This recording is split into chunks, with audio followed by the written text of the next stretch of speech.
ಮುಡಾ ಅಕ್ರಮ ತನಿಖೆಗೆ ರಾಜ್ಯ ಸರ್ಕಾರ ಆಯೋಗ ರಚಿಸಿದೆ. ಅಕ್ರಮದ ಬಗ್ಗೆ ನ್ಯಾಯಾಂಗ ತನಿಖೆಗೆ ಆಯೋಗವನ್ನ ರಚಿಸಿರುವಂತಹ ಸರ್ಕಾರ ಹೈಕೋರ್ಟ್ನ ನಿವೃತ್ತ ನ್ಯಾಯಮೂರ್ತಿ ನೇತೃತ್ವದಲ್ಲಿ ಆಯೋಗವನ್ನ ರಚಿಸಲಾಗಿದೆ. ನಿವೃತ್ತ ನ್ಯಾಯಮೂರ್ತಿ PN ದೇಸಾಯಿ ನೇತೃತ್ವದ ಏಕಸದಸ್ಯ ಆಯೋಗವನ್ನ ರಚಿಸಲಾಗಿದೆ. ಇನ್ನು 6 ತಿಂಗಳೊಳಗೆ ವರದಿಯನ್ನು ನೀಡುವಂತೆ ವಿಚಾರಣಾ ಆಯೋಗಕ್ಕೆ ಸೂಚನೆಯನ್ನು ಕೊಡಲಾಗಿದೆ. ರಾಜ್ಯದಾದ್ಯಂತ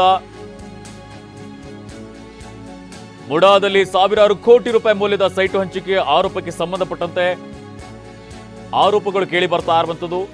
ಸಿಎಂ ಸಿದ್ದರಾಮಯ್ಯರ ವಿರುದ್ಧವಾಗಿ ಒಟ್ಟು ಮಾಡಿ ತೋರಿಸುವಂತಹ ಕೆಲಸವನ್ನು ಮಾಡಲಾಗ್ತಾ ಇದೆ.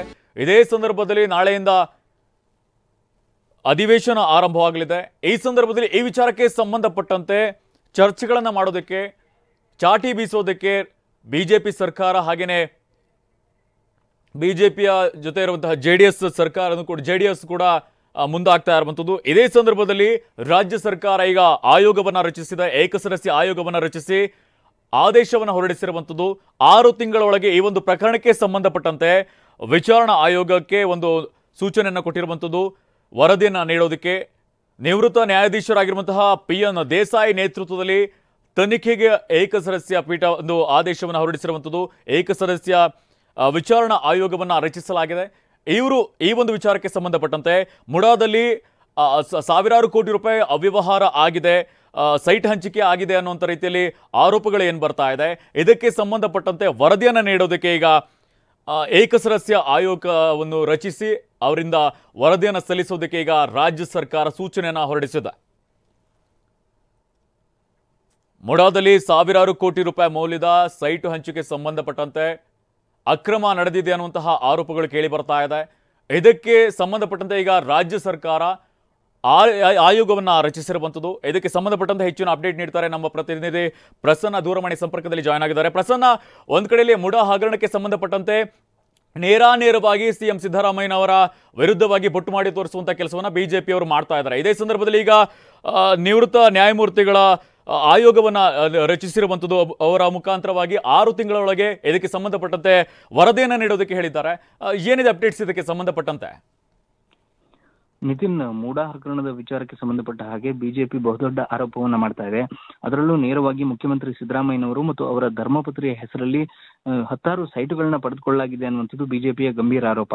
ಕೇವಲ ಇದೊಂದೇ ಪ್ರಕರಣವಲ್ಲ, ಮುಡಾ ಅಡಿಯಲ್ಲಿ ಸುಮಾರು ಸಾವಿರಾರು ಕೋಟಿ ಹಗರಣಗಳು ನಡೆದಿದ್ದಾವೆ, ಅನಗತ್ಯವಾಗಿ ಸೈಟುಗಳನ್ನ ಹಂಚಿಕೆ ಮಾಡಲಾಗಿದೆ ಅನ್ನುವಂಥ ಬಹುದೊಡ್ಡ ಆರೋಪವನ್ನ, ಗಂಭೀರ ಆರೋಪವನ್ನ ಬಿಜೆಪಿ ಮಾಡ್ತಾ ಇದೆ. ಇದಕ್ಕೆ ಸಂಬಂಧಪಟ್ಟ ಹಾಗೆ ಇದೀಗ ತನಿಖಾ ಆಯೋಗವನ್ನ, ಏಕಸದಸ್ಯ ತನಿಖಾ ಆಯೋಗವನ್ನ ರಚನೆ ಮಾಡಿ ಇದೀಗ ಸರ್ಕಾರ ಆದೇಶವನ್ನ ಹೊರಡಿಸಿರುವಂತದ್ದು. ನಾಳೆಯಿಂದ ವಿಧಾನಮಂಡಲ ಅಧಿವೇಶನ ಪ್ರಾರಂಭವಾಗುತ್ತೆ. ಸಹಜವಾಗಿಯೇ ವಿರೋಧ ಪಕ್ಷದ ಸ್ಥಾನದಲ್ಲಿ ಕುಳಿತಿರುವಂತಹ ಬಿಜೆಪಿ ಮತ್ತು ಜೆಡಿಎಸ್ ಮುಡಾ ವಿಚಾರವನ್ನೇ ಮುಂದಿಟ್ಟುಕೊಂಡು ಸರ್ಕಾರವನ್ನ ಇಕ್ಕಟ್ಟಿಗೆ ಸಿಲುಕಿಸುವಂತಹ ಪ್ರಯತ್ನಗಳನ್ನ ಮುಂದುವರಿಸಲಿಕ್ಕಿದ್ದಾವೆ. ಈ ಕಾರಣಕ್ಕೋಸ್ಕರ ಸರ್ಕಾರ ಉತ್ತರದಾಯಿತ್ವ ಆಗ್ಬೇಕು ಅನ್ನುವಂತ ಕಾರಣಕ್ಕೋಸ್ಕರ ಮತ್ತು ಇಡೀ ಪ್ರಕರಣವನ್ನು ಒಂದು ತಾರ್ಕಿಕ ಅಂತ್ಯಕ್ಕೆ ತೆಗೆದುಕೊಂಡು ಹೋಗ್ಬೇಕು ಅನ್ನುವಂತ ಉದ್ದೇಶಕ್ಕೋಸ್ಕರ ಇದೀಗ ಏಕಸದಸ್ಯ ತನಿಖಾ ಆಯೋಗವನ್ನ ರಚನೆ ಮಾಡಲಾಗಿದೆ. ನಿವೃತ್ತ ನ್ಯಾಯಾಧೀಶರಾಗಿರುವಂತಹ PN ದೇಸಾಯಿ ಅವರ ನೇತೃತ್ವದಲ್ಲಿ ಏಕಸದಸ್ಯ ಆಯೋಗವನ್ನ ರಚನೆ ಮಾಡಿದ್ದು 6 ತಿಂಗಳ ಒಳಗಾಗಿ ವರದಿಯನ್ನ ನೀಡುವಂತೆ ಸೂಚನೆಯನ್ನ ನೀಡಲಾಗಿದೆ. ಮತ್ತು ಕಾಲಕಾಲಕ್ಕೆ ವಿಚಾರಣಾ ಆಯೋಗದ ಮುಂದೆ ಮುಡಾ ಅಧಿಕಾರಿಗಳಿರ್ಬೋದು, ನಗರಾಭಿವೃದ್ಧಿ ಇಲಾಖೆಯ ಅಧಿಕಾರಿಗಳು ಹಾಜರಾಗಿ ಸೂಕ್ತ ದಾಖಲೆಗಳನ್ನ ಮತ್ತು ಎಲ್ಲ ಕಡತಗಳನ್ನ ಸಲ್ಲಿಕೆ ಮಾಡಬೇಕು ಅನ್ನುವಂತಹ ಒಂದು ಸೂಚನೆಯನ್ನು ಕೂಡ ಇದೀಗ ಒಳಾಡಳಿತ ಇಲಾಖೆ ಪಾಸ್ ಮಾಡಿರುವಂತದ್ದು. ಪ್ರಮುಖವಾಗಿ ಇದು ರಾಜಕೀಯ ತಿರುವನ್ನ ಪಡೆದುಕೊಂಡಿರುವಂತಹ ಕಾರಣಕ್ಕೋಸ್ಕರ ಮತ್ತು ಕೇವಲ 1-2 ನಾಯಕರು ಮಾತ್ರವಲ್ಲ, ಎಲ್ಲಾ ಪಕ್ಷಗಳ ಹಲವು ಮಂದಿ ನಾಯಕರು ಮುಡಾದಿಂದ ಸೈಟುಗಳನ್ನ ಪಡೆದುಕೊಂಡಿದ್ದಾರೆ ಎನ್ನುವಂತಹ ಆರೋಪವನ್ನ, ಪ್ರತ್ಯಾರೋಪವನ್ನ ಪ್ರತಿನಿತ್ಯವೂ ಕೂಡ ಮಾಡಲಾಗ್ತಾ ಇದೆ. ಕೆಸರಚಾಟ ನಡೀತಾ ಇದೆ. ಈ ಕಾರಣಕ್ಕೋಸ್ಕರ ಪ್ರಕರಣವನ್ನ ತಾರ್ಕಿಕ ಅಂತ್ಯಕ್ಕೆ ತೆಗೆದುಕೊಂಡು ಹೋಗ್ಬೇಕು ಮತ್ತು ಈಗ ನೇರವಾಗಿ ಸಿದ್ದರಾಮಯ್ಯನವರ ಮೇಲೆಯೇ ಗುರುತರ ಆರೋಪವನ್ನ ಬಿಜೆಪಿ ಮಾಡ್ತಾ ಇರೋ ಕಾರಣಕ್ಕೋಸ್ಕರ ಆ ಆರೋಪದಿಂದ ಮುಕ್ತವಾಗಬೇಕು ಅನ್ನುವಂತಹ ಕಾರಣಕ್ಕೋಸ್ಕರ ಇದೀಗ ಏಕಸದಸ್ಯ ತನಿಖಾ ಆಯೋಗವನ್ನ ರಚನೆ ಮಾಡಿ ಸರ್ಕಾರ ಆದೇಶವನ್ನು ಹೊರಡಿಸಿರುವಂತದ್ದು. ಇದರಲ್ಲಿ ಕೇವಲ ಜನಪ್ರತಿನಿಧಿಗಳ ಪಾತ್ರ ಮಾತ್ರ ಕಂಡು ಬರ್ತಾ ಇಲ್ಲ, ಅಧಿಕಾರಿಗಳ ವರ್ಗವೂ ಕೂಡ ಎಲ್ಲೋ ಒಂದ್ ಕಡೆ ಸೈಟುಗಳ ಹಂಚಿಕೆಯ ವಿಚಾರದಲ್ಲಿ ತಮ್ಮ ಅಧಿಕಾರದ ಗಡಿಯನ್ನ ಮೀರಿ ಸೈಟುಗಳನ್ನ ವಿತರಣೆ ಮಾಡಿರುವಂತದ್ದು ಕೂಡ ಕಂಡು ಬರ್ತಾ ಇದೆ ಪ್ರಾಥಮಿಕ ಚರ್ಚೆಗಳ ಹಂತದಲ್ಲಿ.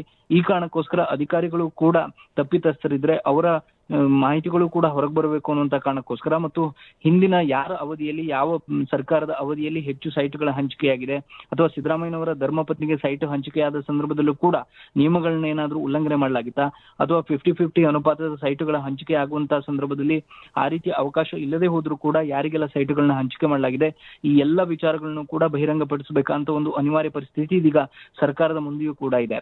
ಈಗಾಗಲೇ 3 IAS ಅಧಿಕಾರಿಗಳ ಒಂದು ತನಿಖಾ ಸಮಿತಿಯನ್ನ ರಚನೆ ಮಾಡಿ ಇನ್ನೂ ಕೂಡ ವರದಿಯನ್ನ ಸಲ್ಲಿಕೆ ಮಾಡಿಲ್ಲ.